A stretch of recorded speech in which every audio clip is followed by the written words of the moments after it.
Hey folks, Brendan here from Bluelight. Now, if you've got your final or in-force interview coming up soon, this video is for you because there's been some changes in the way forces are conducting their interviews. For years now, the standard in-force final interview has been made up of why do you want to join the police, why this force, and followed by very formulaic questions, CVF type questions, competency type questions. Questions like, please can you tell me about a time when you've had to make a difficult decision? Please can you tell me about a time when you've had to work with others to solve a problem? Please can you tell me about a time when you've had to overcome an obstacle in order to achieve something? Please can you tell me about a time when you've challenged someone's inappropriate behaviour? Well, can I share with you now that there are some forces out there that aren't asking any of those questions. They are asking tough, non-competency interview questions. How do I know this? Well, I keep on top of what's going on in terms of the police recruitment world. I've been coaching and supporting people now to succeed in that world for over a decade. I've been supporting people in the police sector to get promoted, specialist interviews, transfer interviews for over a quarter of a century now. I spent 3 decades as a police officer, and this was something I became really interested in back in the early 90s, a long time ago.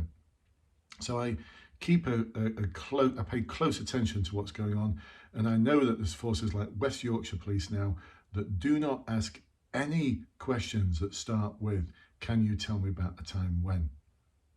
And so tonight I ran one of my final interview webinars. This is for people who are on the Bluelight interview course, the one that comes with the webinar option. Every week we meet for 2 hours to practice. This is where you're going to hone your skills, where we discuss the sort of questions that you're going to get. We discuss and practice the approach to answering those questions and make glorious, magnificent mistakes, as we've just done tonight. I've just finished one of those webinars. I'm so excited because some of the learning in there has just been awesome. And make such a huge difference to their interview answers, because some of them got those interviews coming up very soon. And so I thought I'd share with you some of those tough interview questions, because as opposed to starting off with, so this is what we're going to cover tonight, all of these different types of questions, what I asked them was, what questions are you fearing almost? What are the questions that you really are hoping you're not going to get asked that are non-competency type ones? And I'm going to share those questions with you now to give you a feel for what might be to come. And for some of those individuals, they discovered Bluelight after they'd already failed a interview already, so they know what questions are going to come up, because forces tend to use the same questions. Some forces use the same questions for a couple of years. Some of them actually change them all the time. West Yorkshire Police have changed the style of their questions a few times over the past couple of years. So pin your ears back, folks. These are the tough questions. And if you want to find out how we actually came up with solutions to these questions, then enroll on the course. The link is below. It's the interview course with webinar option. Or if you're already one of my clients, you just have to sign up for the interview course and you get the webinar option as a bonus. If you drop me a line and quote that you've watched this video, I'll also add as a bonus a year's worth of recordings of those interactive webinars, but only if you can quote this particular video. If you email me or message me, and once you've enrolled, you'll get that detail. I'll add you to a service which is a £40 value, which is a year's worth of recordings of those interactive practice webinars. Knock yourself out. Forget Amazon and Netflix. This is what your life is going to be. Bluelight TV, but it's going to put you in an awesome position for your final interview. So questions like, what are the biggest challenges, or what's the biggest challenge that this force is facing? That's often followed by, if that's the biggest challenge, what skills, attributes or values or qualities do you believe you have that can help us meet those challenges effectively? Several forces are asking that question. What do you see your role as? Really broad question, that one. How would you deliver a death message.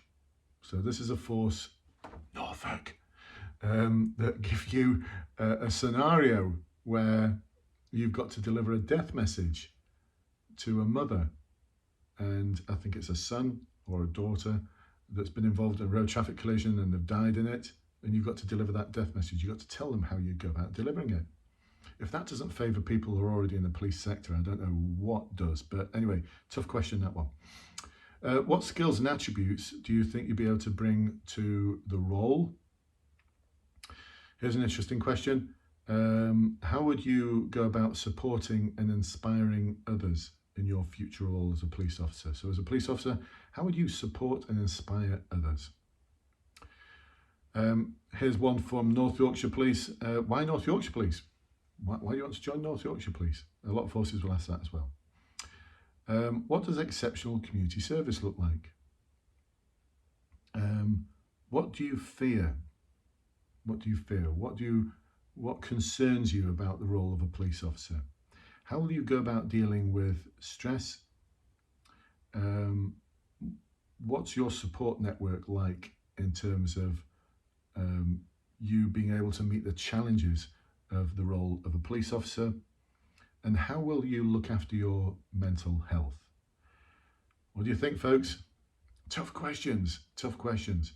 So we didn't cover all of them in our 2-hour session, but we covered some of them. We focused on the biggest challenges and how you go about answering the question, the follow-up question. And trust me, there's 2 things that you can deliver that are going to completely ace your answer, honestly. We looked at how you go about supporting and inspiring others. And the one thing I'd say there is the individual who practiced with me, so pleased that they volunteered, because what they learned was that they were using language in their own words. Let me see, in my own words. That I was using the sort of language I've always used in job interviews, and it was very corporate.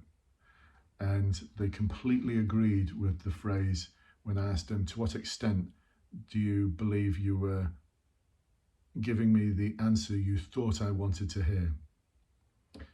And it was. And it just wasn't cutting it at all. What did cut it was in the debrief, we looked at how this individual really, in real life, went about supporting and inspiring others. And oh my goodness, what an awesome, awesome answer they have now. We covered what exceptional community service looks like, and we covered we covered how collaborative working is going to enable the police to move forwards in incredibly positive ways. We also looked at your role as a leader in the community and how you're going to inspire members of the community to expect better for the areas where they live in. Anyway, a huge amount of detail tonight. I so enjoyed the webinar. So for those of you who were present, I really, really enjoyed it. Thank you for your input and your questions and for your observations as well. Really, really good session. Although I say it myself. Actually, everyone, the people who attended, they loved it. They said they'd come back for more. So that's always a good sign. So there you go, folks. The toughest non-competency interview questions. Why police forces are asking more values-based questions? Well, I think a lot of this has got to do with some of the challenges the police face around perceptions. So things like the Houghton inquiry, Sarah Everard, bless her soul, the Black Lives Matter movement, and other issues that exist within the police service where the perceptions may not be as what they could be. And a lot of this is around values, the values of police officers. And there's been some criticism recently that police recruitment process just isn't focusing enough on values. I've been feeding that back for years. But anyway, why should anyone listen to me? I've only coached and supported about 12,000 people into the police. That's over 10% of the police service. No, just under now, just under. Anyway, still huge number, huge number. So folks, there you go. Hope you enjoyed that. Hope you got something out of it. And I look forward to seeing you on one of those webinars in the future. Honestly, it'll make such a difference absolutely promise you. I'll catch up with you soon. Bye bye for now.